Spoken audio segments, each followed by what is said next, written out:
Astrology में एक बात बताया जाता है, बहुत सारे लोग कहते हैं कि आपका जो लिखा है वही होगा। और कोई भी पूजा पाठ कर्मकांड जप तप हवन मार्जन कीर्तन आपको रक्षा नहीं कर सकता। ऐसे बहुत सारे लोग, जैसे कल आप बोल रहे थे कि क्या ऐसा ही होगा जो आप नेगेटिव कह रहे हो, या मेरे लिए जो दुखद है ऐसा ही होगा। मैं क्या बोला, नहीं भी हो सकता है। साढ़े साथी केवल कष्ट देगा ऐसा नहीं है, अच्छा भी दे सकता है। तो एक बार एक पंडित था, एक शिव मंदिर में पूजा करता था और नित्य डेली पूजा करता है। और वहाँ उस मंदिर में एक चोर भी आता है। शाम का टाइम हुआ, उस शिवलिंग के ऊपर अपना जूता उतार के पीटता है, गाली देता है, गंदा गंदा गाली देता है, गू ला के लगा देता है।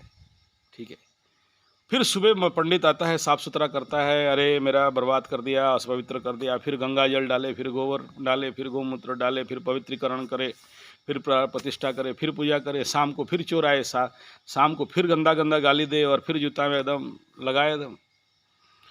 तो ये रेगुलर सिलसिला है सब वर्षों से, ऐसे ही होता है। पंडित अपना काम करता है, चोर अपना काम करता है।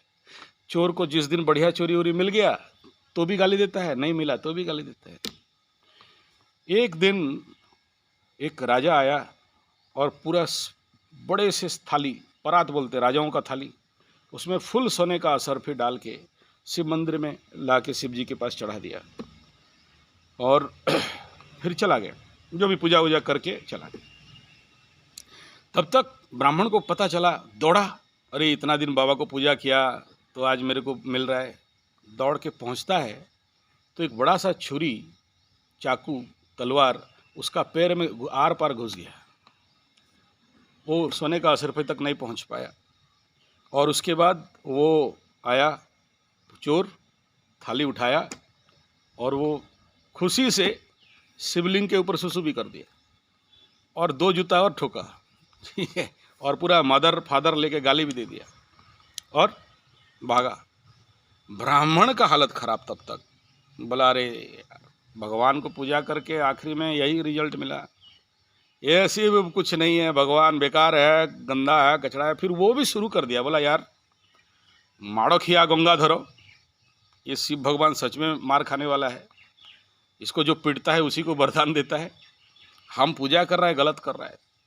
अब फिर ब्राह्मण का शुरू हो गया एकदम मदर फादर लेके गाली वाली सब। शिव को ठटका गया, तेरी कल तक ये पूजा करता था, आज गाली देने लग गया। शिव जी गंजा उंजा मार के बैठे थे, होश आ गया, तेरी दौड़ के त्रिशूल विशूल छोड़ छाड़ के एकदम पहुंच गए। बोले पंडित, बोला महाराज तुम ऐसा क्या गाली वाली दे रहे हो। बोले यार सही बात है, देखो तुमसे बड़ा चुतिया तो कोई है नहीं सकता। तुम सच में, हम लोग बोलते हैं माड़ो खिया गंगा धरो, उड़िया में बोलते हैं शिव भगवान को। माड़ो खिया मतलब मार खाने से शिव भगवान बर देता है। ठीक है, तो तुम वही है। और शिव को जितना इंसल्ट करना चाहिए था, जितना गाली उली देना चाहिए था, सब एकदम शिव भगवान ये लापड़ खींच के ठोका एकदम पंडित को। बोला चूतिया कुछ जानता नहीं है। तो सुन, ये हम योगेश्वर है, योगियों का ईश्वर, और ये जितने भी धरती में ज्ञान देख रहे हो ना, हम ही से ही मिला है। तो तुम अपना कुंडली चेक कराया नहीं एक बार? तुम अपना कुंडली चेक कराना, नहीं तो ला हम देख देते हैं नेट में मार के तुम्हारा कुंडली में कौन कहाँ बैठा है। अरे महामूर्ख पंडित, नाम का पंडित है मूर्ख। तेरा आज का डेट में गर्दन कटने का योग था, देख लो कुंडली खोल के, आज तेरा गर्दन ठिड़क। और क्योंकि तू शिव भगवान को पूजा किया, मेरे को इतना सेवा किया, पूजा किया, जब तब पूजा प्रार्थना किया, सेवा किया, इसलिए तेरा पैर में खाली तलवार घुसा के छोड़ दिया। और ये चोर जो देख रहे हो ना, जिसके लिए तुम बड़ा खुशी हो रहे हो, इसका कुंडली कल मांगना, कल तो फिर आएगा ना जूता मारने के लिए मेरे को। और एक बार सोने का थाली मिला चोर को तो सोचेगा दूसरा बार भी मिलेगा तो यहीं आएगा, कहीं नहीं जाएगा, यहीं जूता मारेगा। उसको एक्चुअली उसका कुंडली देखना राजयोग था, भयंकर राजयोग। आज ये जो राजा आया था उसका कोई बेटा बेटी नहीं है, ये एक्चुअली बांझ राजा है, नियंसी है, इसका कोई नहीं है।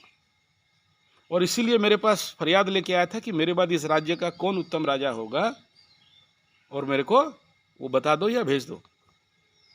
तो यही चोर राजा होने वाला था, राजयोग इसी में था, और ये बृहस्पति एकादश में ये राजा होने वाला था। लेकिन कर्म क्या किया, मेरे को जोता ठोका, मेरे ऊपर सुसु किया, मेरे ऊपर मतलब जो नहीं करना चाहिए गू ला के दिया। और जो तेरा पैर में जो छुरा घुसा है ना, ये सोने का असर फिर देख के इतना खुश हो गया कि अपना छुरा तलवार फेंक दिया। फेंका तो खुल के यहाँ से ही गिरा, तेरा गर्दन के जगह में तेरे को पैर में लगा दिए। यानी राजयोग तो था, भोग नहीं हुआ कर्म के लिए। तेरा दुर्योग तो था गर्दन कटने का, मरने का, आज तेरा अपमृत्यु योग था, नहीं कटा तेरा गर्दन, तेरा कर्म के लिए।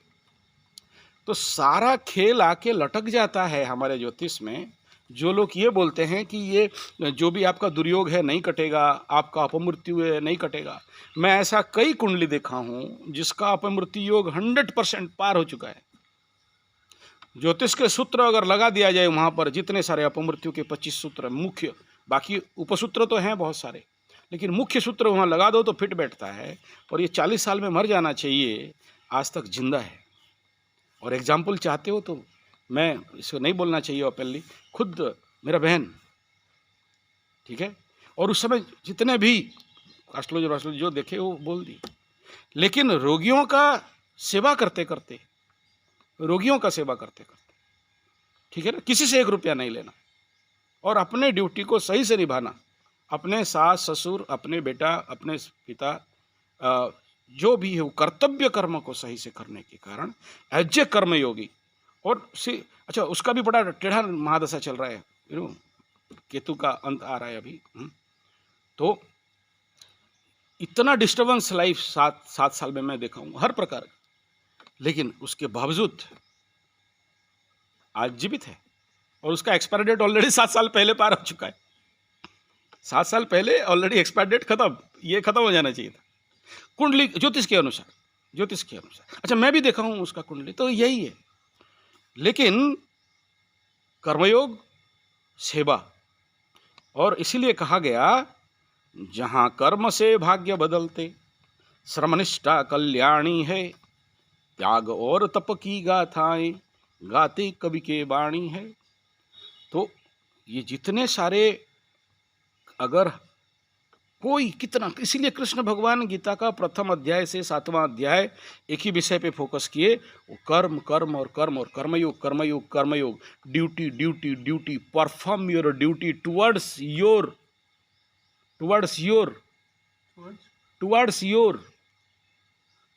you perform your duty towards your not yourself, your लगा दिया तो फिर उसमें बहुत बड़ा इन्फिनिटिव आ गया। your family, your work, your job field, your in all dimension, 12 dimension। आप बोलोगे मेरा फैमिली छोड़ के भागूंगा, कहाँ भागोगे? आप बोलोगे मेरे को कर्तव्य कर्म नहीं करने, तुमको तो मिला है। आप अगर बोलोगे मैं अपना बीबी मुझे कष्ट दे रही है, टॉर्चर दे रही है, छोड़ दूँ। आप बोलोगे मेरा माँ, मेरा बहन ऐसा करती है, छोड़ दूँ, छोड़ दो। छोड़ के कहाँ जाओगे? हिमालय तो छोड़ के, ऋषिकेश तो, और छोड़ के कहाँ जाओगे? जंगल के अंदर तो। It is open challenge. वो व्यक्ति नहीं रहेगा, लेकिन वो ग्रह और ऊर्जा और एनर्जी, वो राशि और नक्षत्र, जिस हाउस से आपका प्रॉब्लम आ रहा है, वो हाउस का आदमी वहाँ खड़ा रहेगा इंतजार में। और क्या करेगा जानते हो? तुम्हारा फैमिली वाले तुम्हें जितना कष्ट दे रहे हैं, शुद्ध समय तो लोग देंगे, शुद्ध समय तो उसको भोगना पड़ेगा। यही है एस्ट्रोलॉजी का खेल कि जो है प्रेजेंट ऑफ फील्ड में उसे झेलो, भोगो और उससे मुक्ति पा जाओ, बच जाओ। इतना ही खेल है और कुछ नहीं।